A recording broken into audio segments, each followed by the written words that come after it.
Welcome everyone to season one, episode one of the Curly Headed Cutie podcast. I am your host, the head curl girl in charge, Deshawn. Um, just a disclaimer: when I woke up this morning, I kind of had everything kind of worked out for this episode, but I just had something in my spirit telling me to go a different direction. It was really in my heart and my spirit to talk about this topic today. I really want this show to grow to something that people can relate to. And in order to be relatable, you have to be transparent and honest and open. So I really feel like I need to start off like that. This doesn't need to be a trailer episode or an episode where I just talk about myself. Let's get into it. I want to get into the nitty gritty. And that just leads me to the topic of today: perfection. What perfection is, the idea of being perfect, and truly how being perfect has led me to where I am today. Perfection is near and dear to me because, one, that's the reason why this episode is just now coming out. I could have had this podcast up and going and really moving 3 years ago, if we want to be honest, give or take. But my producer, Tone, he was patient with me. He was very patient with me. He allowed me to realize that I didn't have to be perfect because I kept telling him like, oh, it's not the right time, or I need to have my episodes together, or like I just put a lot of fears and doubts and concerns on my heart and my mind when I didn't even need that at the time. It was more of a I should just did it. Uh, Tone saw a vision in me. I saw a vision for the show, and I should have just led with that. But that's neither here or there. We can't take it back. We're here now, and I'm ready. Honestly, I think it also played a part in me having to grow up a little bit. I've been a lot of places. I've moved twice. I've got out of relationships. I've built relationships. I've had to become into my grown woman era, per se. Um, and I think I'm at a better headspace to even talk about it, to even be vulnerable with the world about where I am. And before we get into the topic, a little context about me. As the show progresses and the show continues, you guys will learn more about me. I'm going to have a lot of topics near to personal to me and those around me, and also topics that I feel are necessary to talk about in regards to my age group and my generation, and what society has and societal pressures and things of that nature. But to just give a little tidbit about me so you also know who you're talking about and talking to. I am born and raised in Milwaukee, Wisconsin. I've moved away from home at the age of 18 to pursue college, and that's a whole other topic in itself. At the age of 18, I moved to Little Rock, Arkansas to attend the illustrious Florida Smith College, and I'm a HBCU. I'm a HBCU girl. I root for them all 107, okay? Not just the 10 that we know about.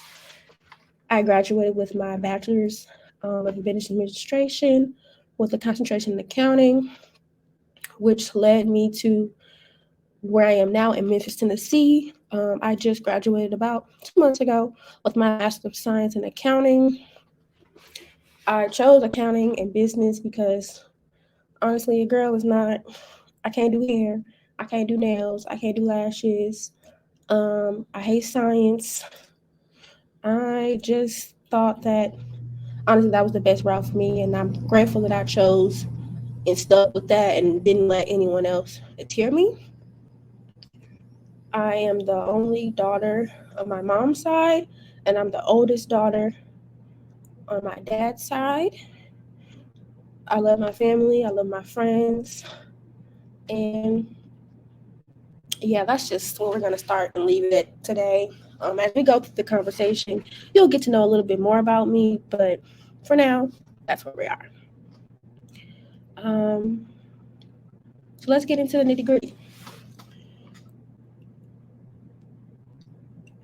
What I believe perfection is And honestly, the best way for me to explain it to you guys is like describing a person, if that makes sense. Like when I think of perfection or being perfect, I'm not gonna lie. The first person that comes to my head is Beyonce. Now, granted, she is my birthday twin. I was born September 4th, 1999. Beyonce is a person that I feel like everyone knows. We all know how she is, whether it's her social media presence, her music, or her concerts. Granted, I've never been to her concert, but the way the Beehive be going crazy over them tickets, I can believe that she puts on an amazing performance. But Beyonce's level of, how can I say, unbotheredness when it comes to like the tabloids or the Shade Room or TMZ, especially with like the elevator situation or the accusation of Jay-Z cheating. Like we never have got confirmation or clarity, which I respected. That's personal business, but Beyonce is one of those celebrities that you never know. Like she's always doing something new and innovative, or her Instagram pictures, her posts, they look just immaculate. She looks perfect. It kind of feels perfect, but in all actuality, we know no one is perfect. I am a Christian, and I do believe the only person who has or who is perfect is our Lord and Savior. But just like me, just like some of you all, we all still try to achieve a level of perfection or feel like we have to have certain things perfect, whether it's our lifestyle or our house has to be perfectly decorated. We have to have the perfect car. We have to have the perfect woman, the perfect man. It's always something that we always want to be perfect, which is never gonna happen. I hate to be the bearer of bad news. I hate to be a Debbie Downer per se, but let it go. Truly, let that idea, that notion, whatever it is in the back of your head that makes you feel like you need to be perfect, let it go. The dictionary definition of perfect that I found basically describes an excellent or complete beyond practical or theoretical improvements. It describes excellence or complete beyond practical or theoretical improvements. Beyond practical, beyond theoretical, which also just in my head means beyond the unobtainable. My history of being perfect, for me personally, I feel like it stems from my childhood. And I'm not saying I had a bad childhood. I'm definitely not saying that. By the grace of God, I had an amazing childhood from what I can remember.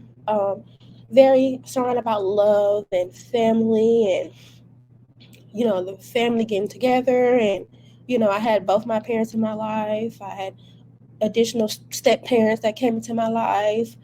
My grandmother and my great grandmother were also pivotal people in my life. So it wasn't saying that I was not around love. Let's not get that misconstrued. I was around love and I was around family, but just because I had all those good things does not mean some things fell by the wayside. I always felt like I had to be perfect. I always felt like I had to make my family proud. And even to this day, I still have that sort of feeling. I could consider myself a good child. I don't I don't remember getting in trouble a lot. Now, granted, I did, get in trouble here and there, but I know at an early age, I learned that if you do good and you do what the adults say, you A, don't get in trouble, and A, you might get some rewards. And my family did not play about them grades, baby, okay? So I always, for the most part, had good grades because, let's be honest, I knew I was going to get something out of that. I knew I was going to get the praise or any monetary possessions, whether it was money or my mom taking me out to eat. I always knew doing good was going to lead to a reward as a child. That's just in a nutshell. And I think that constant cycle of wanting to make my family proud, or, wanting to stay out of trouble, or, not wanting to be, in Black families, we talk. I didn't want to be the talk of discussion. Let's just keep it a buck. I did not want to be the topic of my family's occasional messy conversations about who did what and why. I didn't want that. So I made my best effort to be good, and whatever that meant. Not talking back, or getting good grades, or just being respectful. And also, it wasn't hard for me to be like that, if that makes sense. I just was like that. That was just my character: being good, being nice, being friendly, being respectful, being loving. That was what I saw, so that's what I that is what I imitated. That's the word, imitated. And that's low level, where did my obsession come with perfection. But as I got older, I feel kind of old saying this, but Instagram came out when I was like in the 7th grade, 8th grade, I want to say.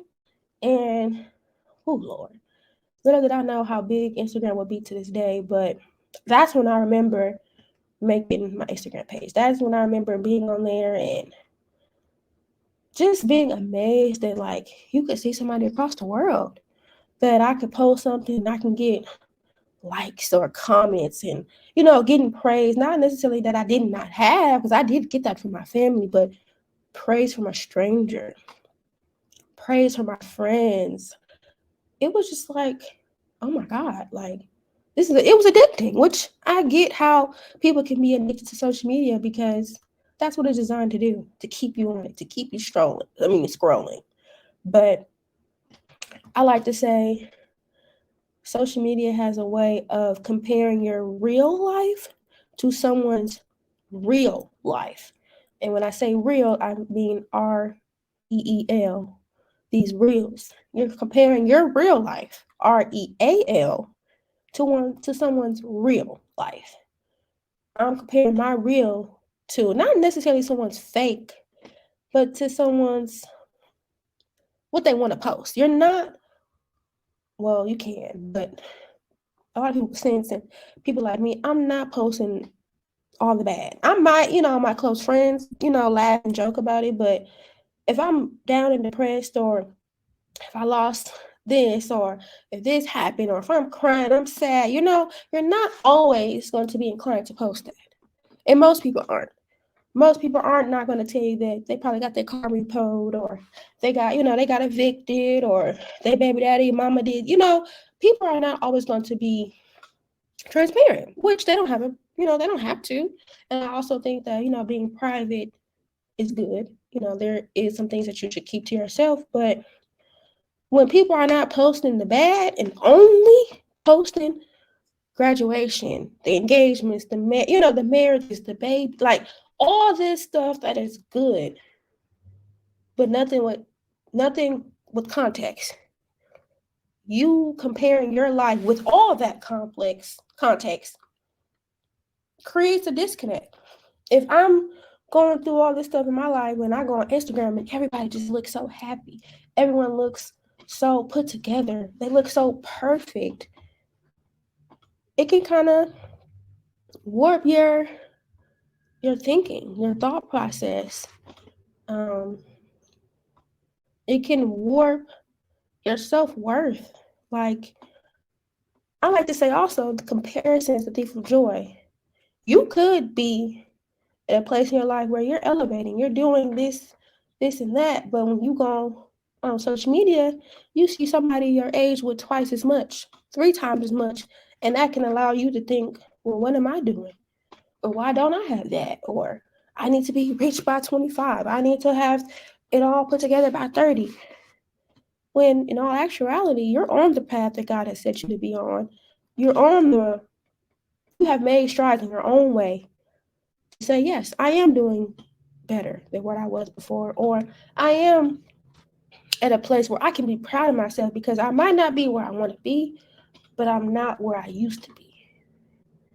And I feel like social media has amplified people not enjoying real life nor experiencing real life, because I know personally I had some unrealistic expectations on my life that I had to release because it wasn't doing me any good. It was only making me worried. It was only stressing me out. It was only making me anxious and not content in where God put me. I was trying to rush out of a season that God put me in, and I stayed in that season because God was like, you're not ready. You haven't learned your lesson. You haven't did the work to come out of this, but you want to get out of it because you looked on Instagram, or Twitter, Facebook, I hope I'm making sense, y'all, but that is where my obsession of perfection really came from. Childhood and social media. I'm now at the place that I can differentiate the difference of social media in real life, and I can now scroll on Instagram and congratulate someone on a major accomplishment and not feel less of a person or less of myself, And because, and I think also with the idea of a close friends now that social media has kind of put out there, it also gives you more of a transparent glimpse of someone's life. So before, when you just had Instagram, you just had, before even videos. I don't know if people remember Instagram didn't even have videos. That was a Vine thing. And then once Vine kind of died down, Instagram picked up videos, and I feel old. I feel old. That is crazy. If you remember Vine days, we locked in. But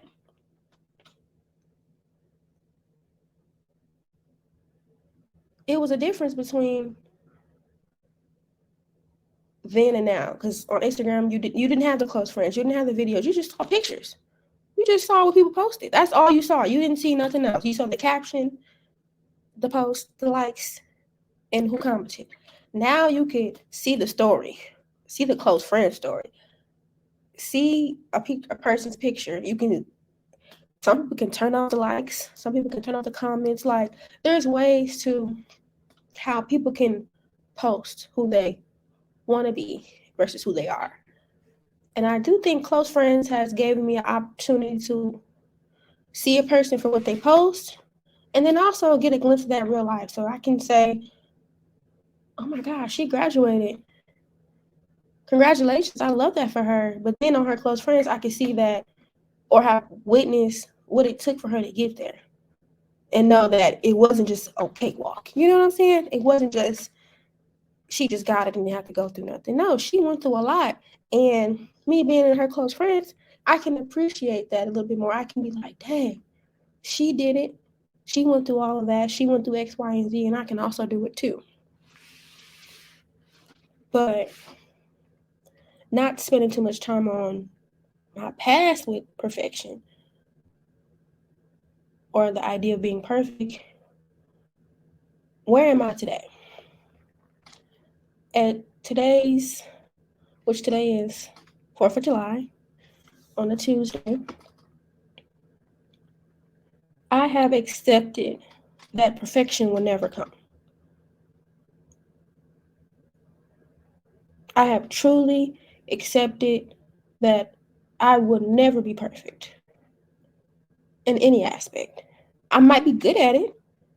I might be highly skilled at it. But being perfect, it's never going to happen.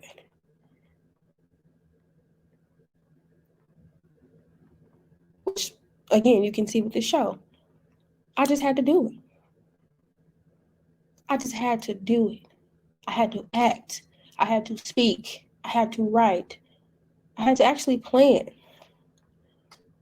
But through the last, I would say, 21 years of my life, I was chasing that idea of having the perfect grades, having the perfect image, having the perfect social media presence, having all of these things. But I just had to say, you know what? I'm tired of that. And I think also me getting more content in myself and in my faith, the enemy has a good way of talking you out of your dreams or putting people and things in your life to distract you from your dreams. So for me, not only was I talking myself out of doing this podcast, but the enemy let me not even put the enemy with so much power of myself. I allowed distractions. I allowed people to put their fears and negativity on me that prevented me from starting this 3 years ago. You know, and some people had good intentions. Some people were truly concerned and worried, and others probably did have a little haterade in them, probably did have a little jealousy in them, which, people do that, and that's another topic for another day. Anyway, I allowed me wanting to be perfect to put fear in my heart. Truly, because I knew I couldn't have it the way I thought it should be.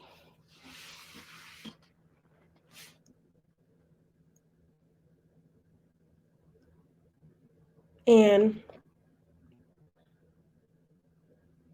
I don't want to say I have regrets, because everything happens for a reason. But I wish I didn't let perfection stop me. I wish I trusted myself enough to do it. I don't know if anyone else can relate. It's like you shoulda, coulda, woulda, but since you didn't and wouldn't and couldn't, you're doing it now. And it's okay. I also had to realize the importance of community and who I put around me, because that also played a part in me letting go of the idea of perfection. Surrounding myself with people who genuinely loved me and didn't expect unattainable. They did not expect me to be perfect. They didn't expect me to be the perfect sister. They didn't expect me to be the perfect friend. They knew I was trying my best, and I may have fell short, but they did not discredit my effort or make me feel bad for failing or messing up or whatever it was. Surrounding myself with like-minded people who are just, in all actuality, trying to make it day by day. Make it in their own right. Doing something to make, whether it's their lives or their family lives, better than what it was, has helped, truly. When you put yourself around people who are negative and who talk down about you or who don't even just make you feel good, that plays a part in your self-esteem, your self-worth, your confidence, the way you move through the world. And I've learned as I've gotten older, it's okay to, people you grew up with don't always got to go where you go now. I'm a true believer in elevation requires separation. You have to walk some paths and some journeys alone or with less people that you thought. And whether you can make that decision on your own or you got to let God do it for you. Okay? I love my Lord, and I love him that he has gave me the opportunity to cut ties, and when I couldn't do it and I didn't want to do it, he did it for me. Or he made it to a point where I had to.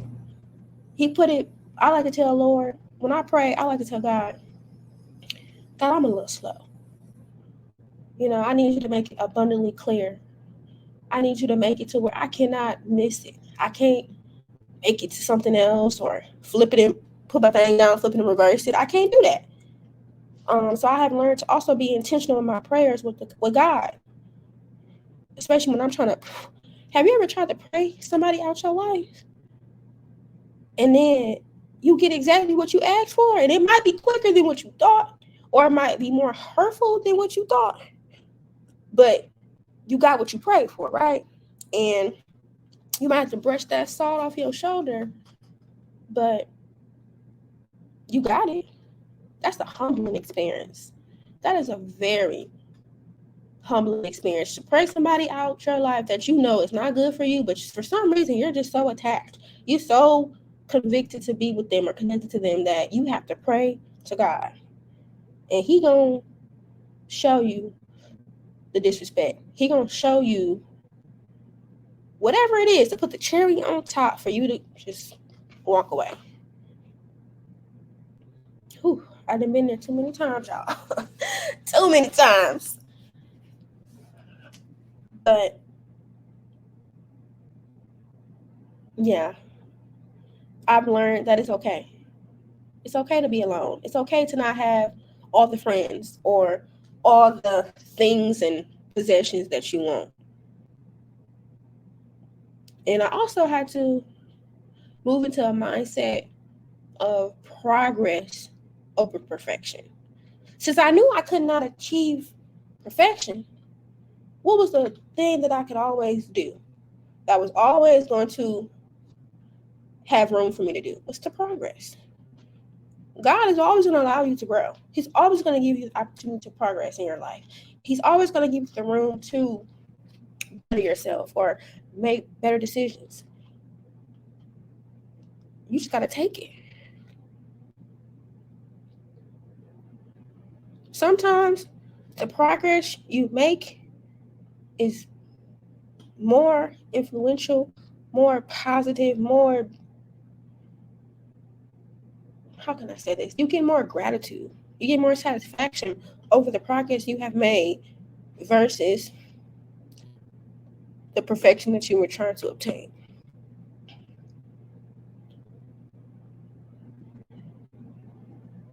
For example,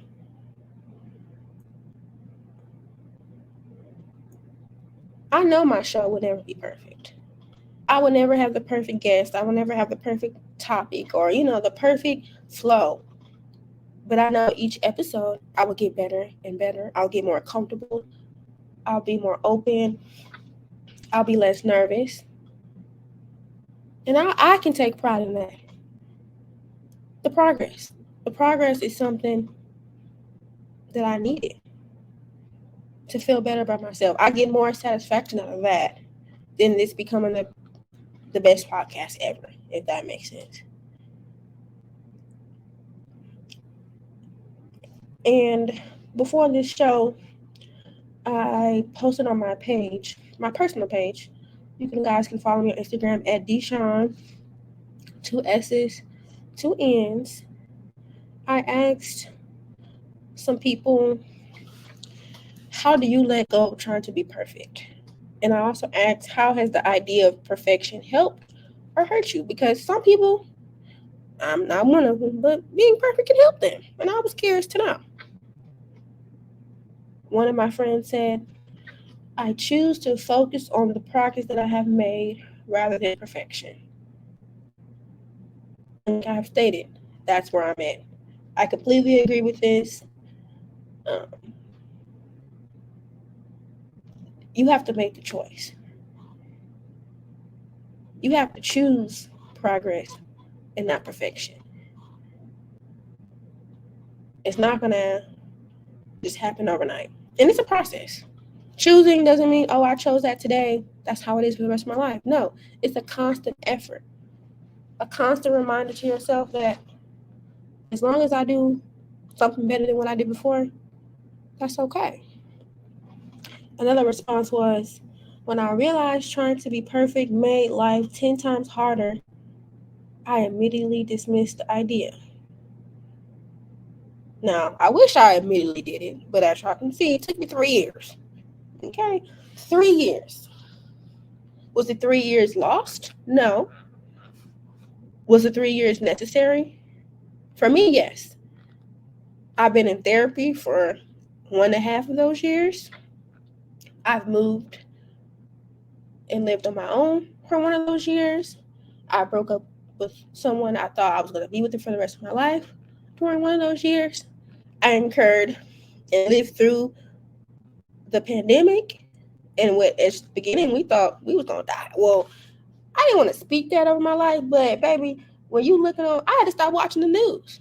COVID is the reason why I don't watch the news, because that was scary for me. Not knowing, having to stop what I was doing in Little Rock to go all the way home, and then I can't even walk outside my house without the fear of being coughed on or getting something. And I had parents who were high risk. That was a lot. So yes, it took me 3 years, but I had to go through some things and grow through some things to be at the place to where I can say, yes, it took me 3 years, but that's okay. Another person also said, instead of trying to be perfect, be the best version of yourselves. Strive for perfection, but know that there is a lesson to learn in every shortcoming. And that was another perspective that I didn't really think of. Is it okay to strive for perfection? But because we know that that's not attainable, that's not achievable. When you do fall short,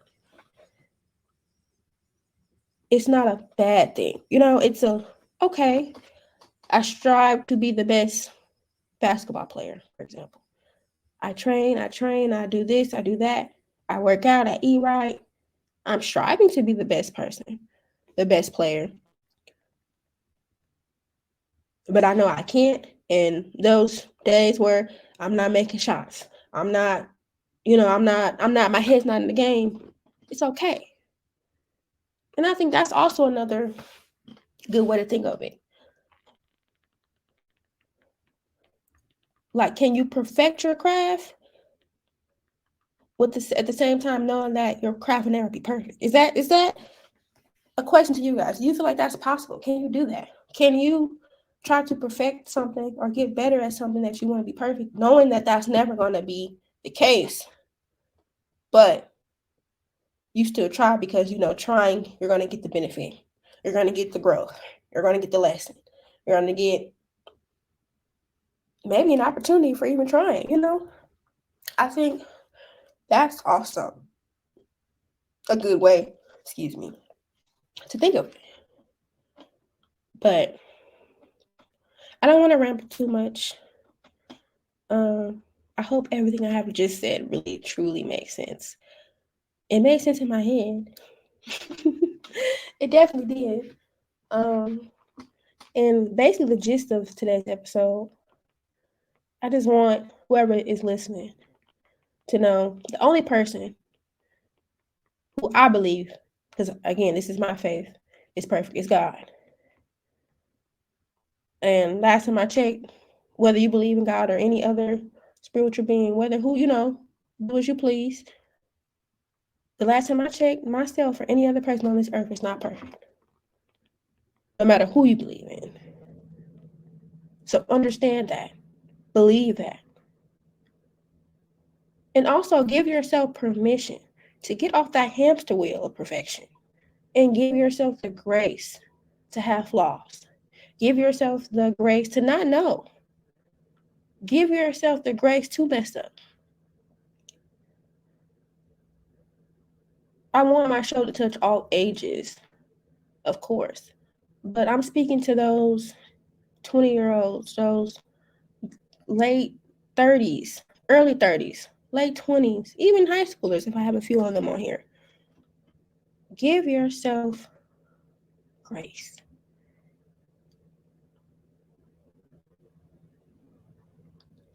I don't know what or who or why this started, the idea that we gotta have it all together by this age, do this by this age.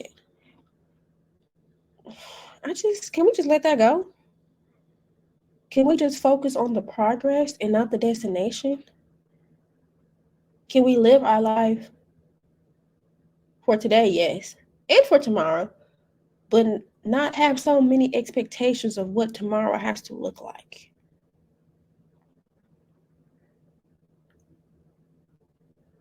Because I truly feel like these last 3 years, I've been I was running trying to chase something that I could never get. And I didn't do nothing but harm my confidence, my mindset, my tenacity to keep going. And now that I'm at the point in my life where as long as I'm doing better than what I was before, baby, I'm cool. I have found peace in myself, peace in what I do have and what I do lack. I found peace in knowing that I don't have everything, but I have everything that I need. God has given me the grace to not be without. Maybe I didn't have what I wanted, like I said, but I had everything I needed, and that's a blessing. And like I said, it has given me peace. I'm not trying to keep running. I'm not on this hamster wheel. I didn't got off of it. And now I'm chilling. I have faith that God will give me the tools that I need to get better.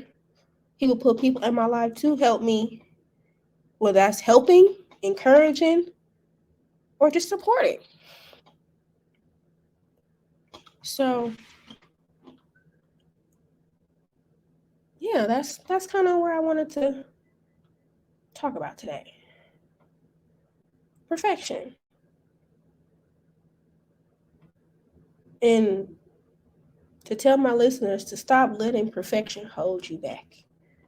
If you have an idea, a business, a nonprofit, a concept, an invention, or whatever it is, if you have something that you in your heart know you want to do it, you know it's a need for that, do it.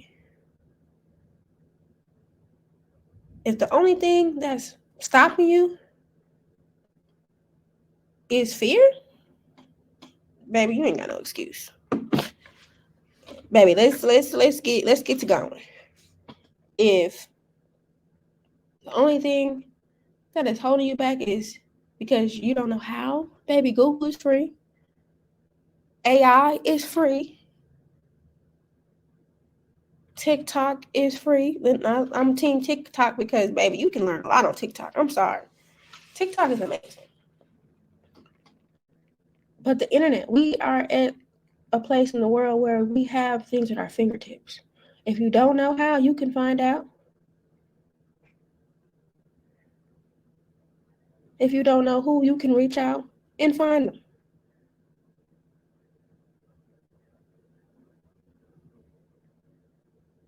Stop letting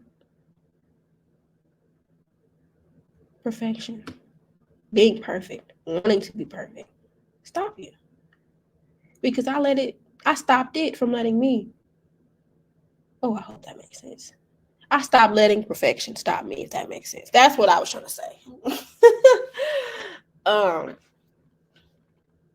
And I'm at peace. I truly am. And I desire others to have that same feeling.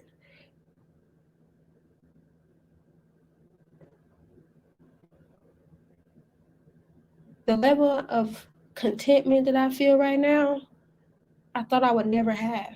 And not to say that I'm where I want to be in life. That's not what I'm saying. I'm content knowing that where I want to be in life, I will get there. And also, the God that I serve, He will grant me a life that I want, that I can never imagine. He's going to grant me something better than that. So, yes, I can want something at level 10, but the God I serve, I know He going to give me level 30, baby, just because that's just who He is. He has a plan for us better than what we do. So lean into that. Whoever you pray to, whoever you serve, lean into that. And trust that. Trust yourself. Trust your gut. And I charge my listeners to think about, in what ways has perfection played a part in your life? How did you, or how are you going to release the idea of being perfect?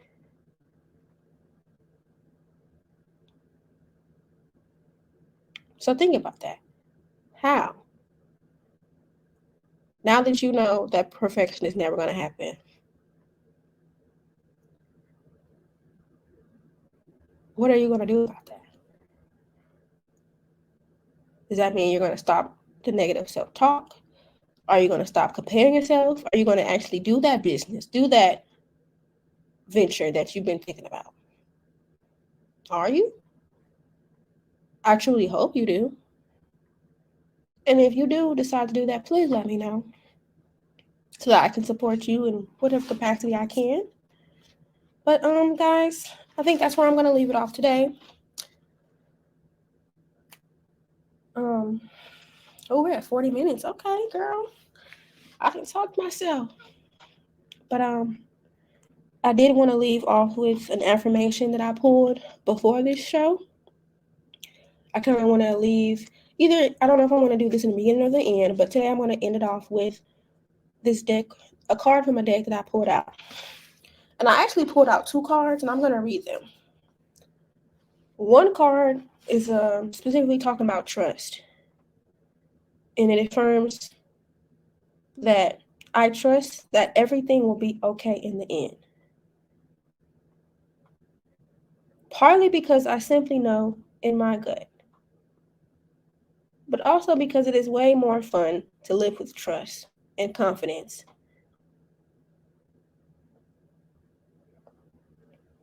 I affirm that. I affirm for you and myself that everything will be okay in the end. The second card, and it's also a bonus card, which I found that kind of interesting because it speaks on forgiveness. This card states, congratulations, you have been given one of the most powerful superpowers there is, forgiveness. Imagine that you've been bitten by a radioactive forgiver. The point is, you suddenly have the ability to forgive people for their flaws, their bad days, their unkind moments, and their mistakes. And the best thing about forgiveness is that you can apply it to yourself too. Have fun wielding your new power. But remember, with great forgiveness comes great inner peace. And that last line, with great forgiveness comes great inner peace. Forgiving myself for trying to be perfect, for wanting to be perfect, has granted